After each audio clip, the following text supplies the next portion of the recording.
That old phrase, digital means forever, is far from true. These days, games that exist online can easily be taken down, and in some cases, they can be taken down forever. So today, we're lamenting over titles we can never return to with our list of the top 10 games you can never play again. Some of the numbers on this list are gone thanks to digital removals, while others involve titles that have disappeared into obscurity over time. So with that in mind, let's jump in.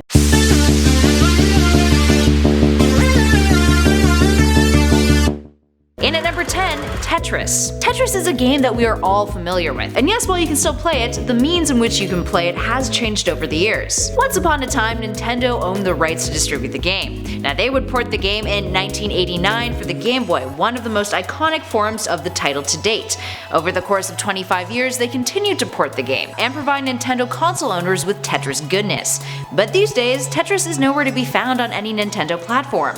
That's because the legal rights to it now belong to Ubisoft, who develops Tetris games. While this might not be a huge loss to many of you who still have a functional Game Boy and a Tetris cartridge, those of you who want to play that original 1989 port are basically out of luck. Just gonna have to settle with whatever new version of Tetris Ubisoft pumps out, friends. Up next, number 9, City of Heroes. City of Heroes was an MMORPG that initially debuted back in 2004. It allowed players to create superpowered characters that went around, fought criminals, and completed missions with other players' characters, all within the fictional city of Paragon City. And it had a really devoted fanbase. It even managed to survive a lawsuit from Marvel, whose trademark claims were dismissed by courts, although the suit was settled out of court later.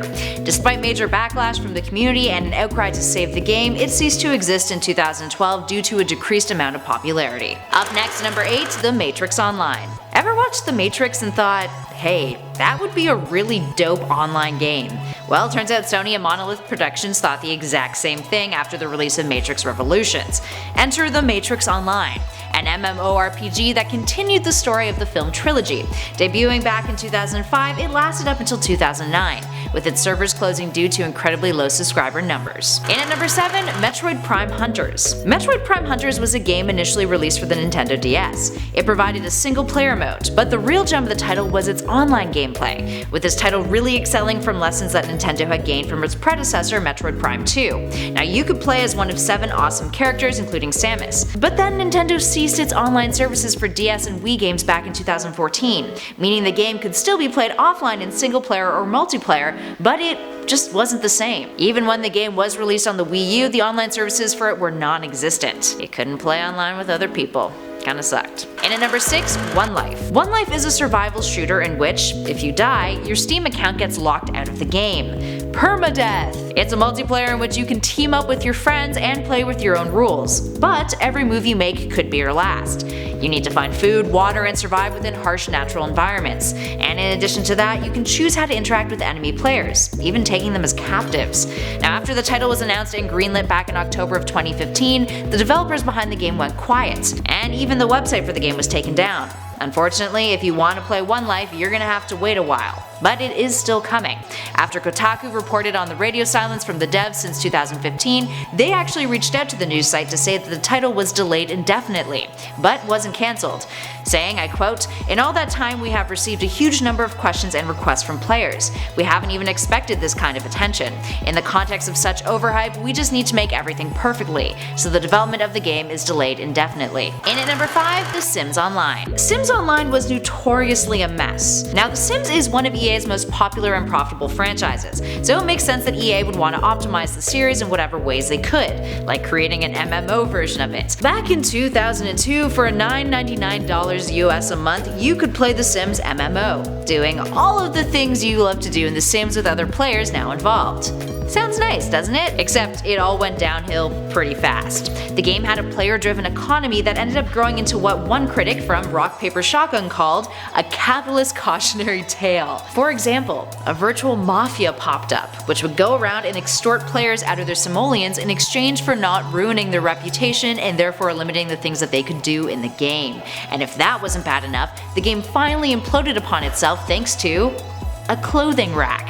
actually. Because of a bug in the game, a clothing rack, in which players would normally use to sell clothes to other players, duplicated players' profits beyond what other players actually paid.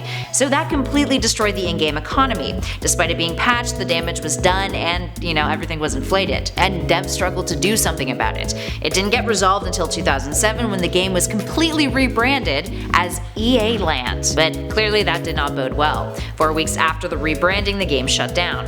But fret not, friends, there's actually a free-to-play fan-made version of the game that came out in 2017 called Free SO. Free Sim Online, and it continues to be updated regularly. And at number 4, Scott Pilgrim vs. the World, the game. So this one kills me a little personally. A little while back I was actually searching through the PlayStation Store to find this game, and to my dismay it was gone.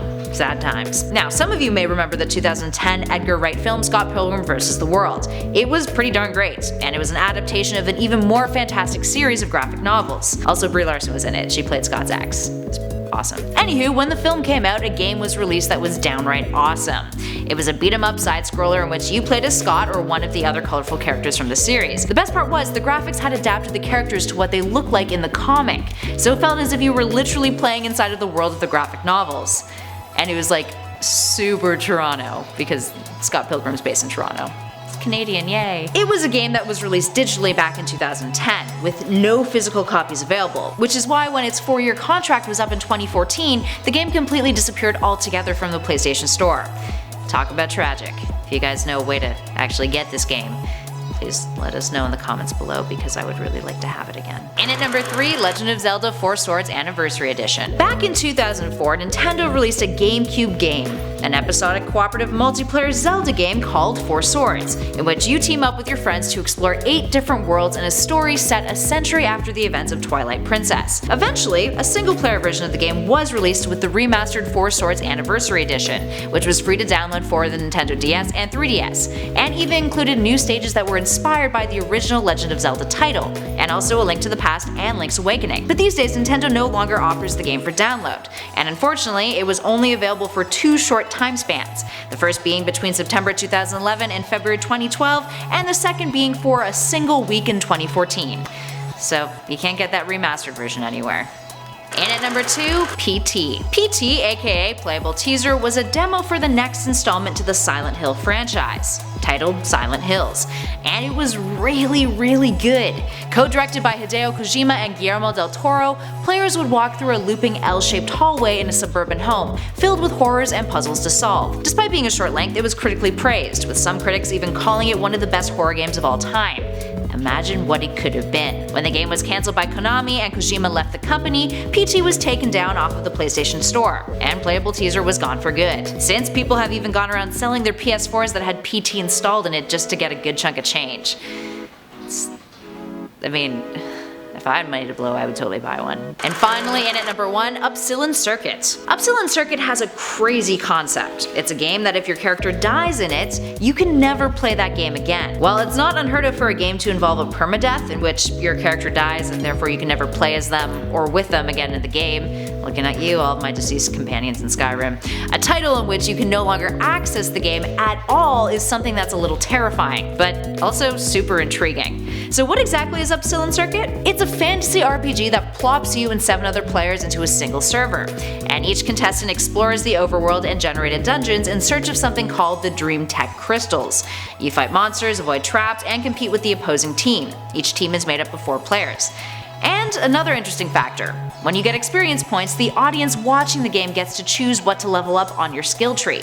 So the creators behind the title eventually pulled their Indiegogo campaign to fund the development of the game, stating that they didn't want players to have to pay for a game that ultimately would be free to play. They switched to a Patreon instead, and have since decided that they need to revisit the title and give it an overhaul, all while working on other smaller games in the meantime. But they promise that despite the overhaul, the core concept of permadeath will remain a part of it. Alright, there we have it, friends. What other games can you think of that are titles that we'll never be able to play again? I know we left a few out on this list, so give us a shout in those comments below and let us know. If you dug this video, spread the love, hit that like button, and be sure to subscribe to Top 10 Gaming for more lists just like this one. In the meantime though, thanks for watching, friends. I'll catch you all in the next video.